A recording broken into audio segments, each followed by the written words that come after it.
नमस्कार दोस्तों। हमारे मन में हमेशा एक बात रहती है कि मैं कहाँ पहुँच गया हूँ।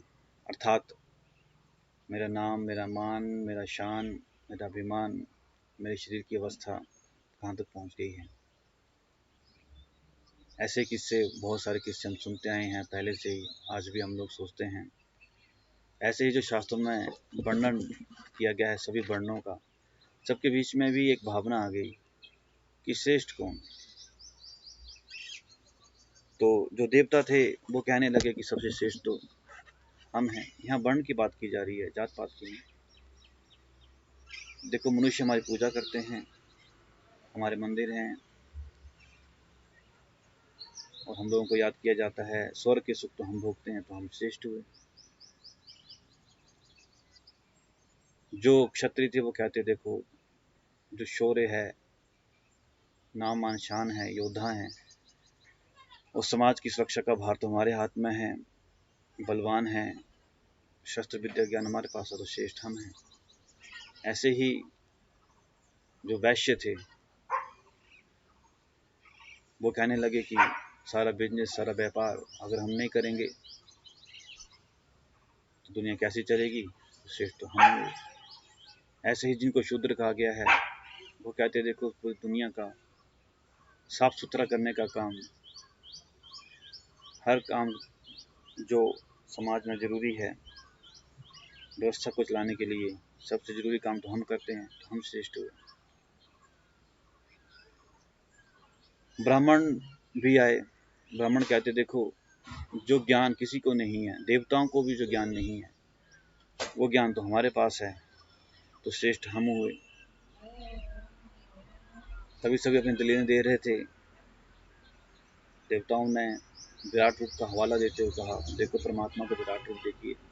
इसमें भी देखो जो देवता हैं सबसे ऊपर हैं।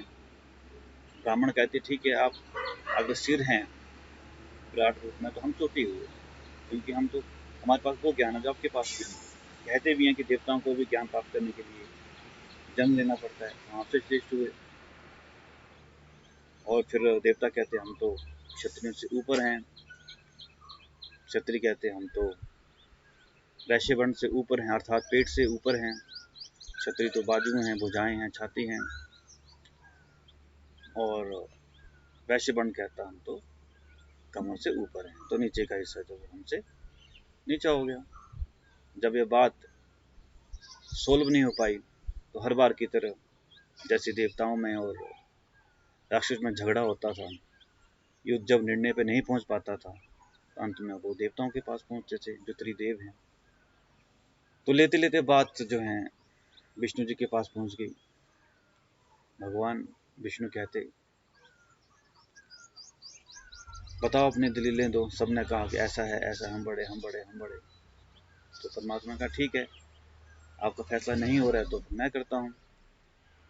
तो फिर क्या था, देखते ही देखते विष्णु जी ने अपना सुदर्शन चक्र निकाला। तो चलते ही सारे जो बंधन थे वो टूटना शुरू हो गए। सबसे पहले जो चोटी थी चक्कर ने उसको काट दिया। चोटी सबसे नीचे जाकर पैरों के पास गिर गई। उसके बाद जो गला था वो कट गया, अर्थात देवता वर्ण वो दाएं गिरा। उसके बाद क्षत्रिय वर्ण, पेट के ऊपर वाला हिस्सा एक तरफ बाएं तरफ वो गिर गया। पेट काट गया, वो आगे गिर गया। और धड़ था, धड़ के नीचे का हिस्सा वो पीछे गिर गया। अब परमात्मा कहते, विष्णु ने पूछा सबसे, अब आप खुश हो? चोटी को बोलो, ठीक है आप सबसे ऊंचे थी ना, सबसे ऊंच पे हो या नीचे हो? चोटी जो थी, ब्राह्मण चोटी को देखने लगी कि भाई मैं तो पहले कहाँ सबसे ऊंच, सबसे नीचे पहुंच गई। अगर देवता ना हूँ तो मेरा अस्तित्व का क्या महत्व है? तो देवताओं से पूछा कि आप तो सबसे ऊपर थे, अभी सबसे ऊपर हो, क्या अब आप वैसे चल सकते, बोल सकते? अगर किसी का सिर उड़ा दिया जाए तो क्या वो वैसा काम कर सकता है जैसे पहले करता था? देवता भी शर्मिंदा हो गए। ऐसे क्षत्रियों से पूछा, क्या आप भी बिना वैश्य वर्ण के, बिना देवताओं के आप भी शक्तिशाली हो? वो भी बिना बाजू में हिल पाए, नहीं पाए। ऐसे ही वैश्य वर्ण हुआ, वैसे शूद्रों को बोला।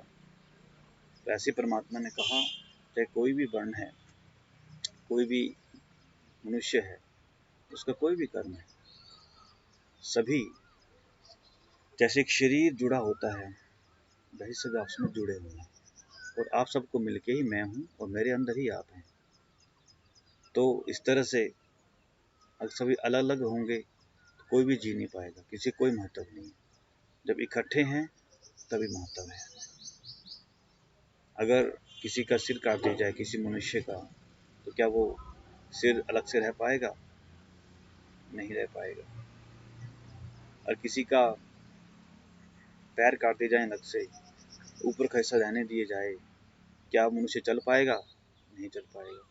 तो सभी वर्ण जो हैं, सभी जो मनुष्य आत्माएं हैं सृष्टि में, वो सब एक ही हैं। हाँ, सबका अपना अपना पार्ट अलग हो सकता है, रोल अलग अलग हो सकता है, वो भी इस जन्म के लिए है। कोई चाहे तो पुरुषार्थ करके पार्ट भी चेंज कर सकता है। शूद्र जो है पुरुषार्थ करे तो ब्राह्मण भी बन सकता है, क्योंकि वो तो परमात्मा को याद करने से होगा। तो इस तरह से परमात्मा ने सबको ज्ञान दिया, फिर पूछा अब क्या करना है, अपने अलग अलग रहना है, इकट्ठे रहना है? तो सब ने कहा कि हम इकट्ठे ही ठीक हैं, सब खुश रहेंगे, जिसका जो रोल था वो बिल्कुल परफेक्ट है। तो दोस्तों, ऐसे ही कोरोना है। कोरोना भी कोई भेदभाव नहीं करता। हम तो बहुत भेदभाव करते हैं, ये हिंदू है, ये मुस्लिम है, ये ऊंच है, ये नीच है। तो जब हम आपस में भेदभाव करते हैं तो कोरोना तो वो भी नहीं करता, वो नहीं देखता कौन कौन सा है, कौन मुस्लिम है, कौन हिंदू है, कौन बड़ा है, कौन छोटा है, सबको हो जाता है। तो हम क्यों कर रहे हैं? तो समझो ये कोरोना जो है, ये भगवान का चक्कर ही है, जिसने सबको, बंधनों को काट दिया है। कोई भेदभाव नहीं किया कि कौन बड़ा कौन छोटा। तो हम इसको भगवान का जो है एक शिक्षा लेते हुए अपने जीवन में धारण करें कि सभी को एक दूसरे के प्रति शेष भावना रखनी है, नेचर के प्रति शेष भावना रखनी है, और आपस में सबको मिल के रहना है। सब बराबर हैं, सब अच्छे हैं। धन्यवाद।